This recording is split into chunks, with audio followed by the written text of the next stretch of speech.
100 years ago, between midnight and 1, something evil came out of the fog. Now it has returned. Who's there? The fog. Antonio Bay has a curse on it. We're all cursed. There's no water getting here, but something awful cold, Pin.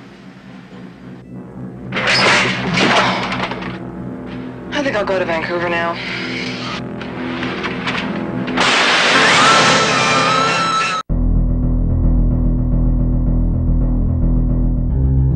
Hello and welcome to Matt's B-Movie Reviews, a short list of cult films that may have escaped your radar.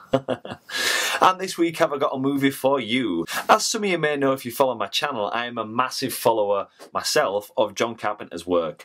I made a video which covered 4 John Carpenter movies that were available on YouTube. I'm not quite sure if they still are. Check that video in the description box below if you want some more John Carpenter goodness. Can't hurt my watch time, right?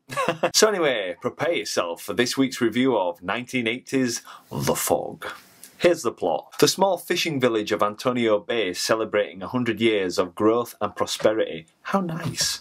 But all is not as it seems in this idyllic village, as forces from beyond the grave threaten the town and its inhabitants. It seems the town has a very dark secret indeed, and it just won't stay dead.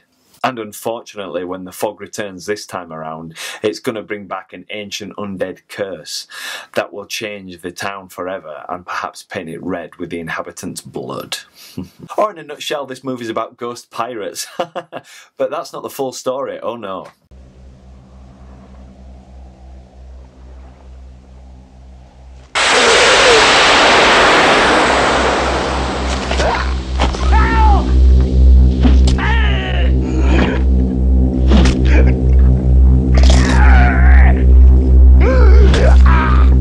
Now, The Fog is actually the first movie that I actually saw by John Carpenter way back when I was just a little kid. And I'm not quite sure if my mum actually allowed me to watch this. My older sister used to get some of the videos that were in the cabinet and just pop them on, and we used to just see horror movies all the time. I genuinely can't remember if my mum allowed us to watch this movie, but I kind of think she did because she allowed us to watch The Changeling when I was quite young. And what was the other movie? We sort of saw Poltergeist, which I think was a little bit borderline. I'm talking I was under 10 years old. So, yeah. We weren't actually allowed to watch horror movies that had gore in them, but these sort of ghost story tales were seemed to be fine in my mum's eyes, so it was all good. Thanks a lot, Mum. Still my favourite subgenre of horror today. I was lucky enough to go see The Fog on Halloween night, no less.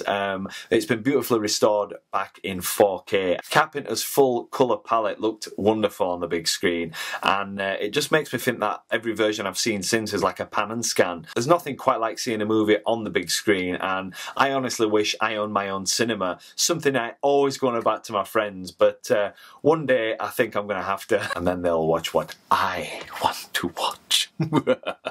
The one downer about seeing it on the big screen was nothing to do with the movie. I got stuck in traffic on the way there with my girlfriend, and we actually missed the iconic opening sequence. Yeah, I really was looking forward to that because it just really gets the movie going. In case you don't know what I'm talking about, it's this sequence. 11:55. Almost midnight. Enough time for one more story. One more story before 12. Just to keep us warm. The fog rolled in. Ooh, that opening still gives me shivers to this day, and it's excellently delivered and voiced by John Houseman, I think. His accent and delivery just are a perfect opener for the movie, and in fact are probably one of the best horror movie openings I've ever seen. Or movie period, I don't know. Tell me what you thought of the opening to The Fog in the comments below. The film's also a total smorgasbord of who's who in the world of horror. We've got... Starring Adrienne Barbeau, Jamie Lee Curtis, John Houseman, Janet Leigh as Kathy Williams, and Hal Holbrook as Father Malone. all playing pretty varied characters in this, which is surprising because this movie could have been full of cardboard characters, but it's actually quite well rounded, and each character has completely different motivations, and you do care for them throughout the movie. The fact that people are still paying to see this movie nearly 40 years after it was released should tell you that it is really a quality horror movie, and it's just a really fun, wild ride in my opinion. Carpenter's classic direction and his own score go together perfectly to create a really haunting atmosphere throughout the movie. In fact, the score's that good, I actually bought it on LP and I can't recommend it enough. I do feel like this movie has somewhat shaped my childhood. The ghost genre alone in horror just seems to be what I'm most comfortable in. In fact, I've been talking about Are You Afraid of the Dark, which I loved as a kid, and there was an episode on that called The Tale of the Water Spirits, which was very fog-esque, and it's a pretty fun attempt at recreating the fog in under 30 minutes, so I've put that in the description box below so you can check that out if you want to. Hell, it's right beside us! It's big, Hal. It's a ship. It's a big ship. What happened? Did you get wet?